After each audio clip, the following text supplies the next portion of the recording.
মা মনসার জন্ম কিভাবে? দেবী মনসার জন্ম হয়েছিল ভগবান শিবের দ্বারা। একদা দেবী পার্বতী একটি সুন্দর নন্দন কানন সৃষ্টি করেছিল, সেটি দেখতে গিয়েছিল ভগবান শিব।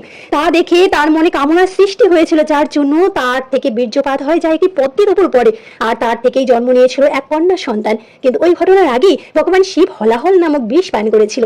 তাই ছোট্ট কন্যা সন্তানটি বিষের প্রভাব সইতে পারবে না বলে তাকে বড় সন্তানের রূপ দেন। কন্যা সন্তানটি শিবের মনে কামনা থেকে জন্মেছিলেন, তাই তার নাম রাখলেন মনসা।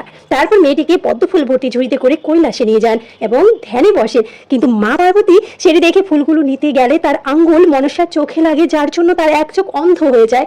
মাতা পার্বতী তাকে সতীনের মেয়ে ভেবে তার সাথে বিরুদ্ধ আচরণ করেন, যার কারণে মনসা বনে চলে যায়। সেখানে এক দেবদূত একটি ফুলের ছুরি নিয়েছিল, তার মধ্যে কিছু ফুলের গন্ধে মনসার বিরক্ত বোধ হয়, তাই মনসা তাকে মর্তে জন্মানোর অভিশাপ দেয়।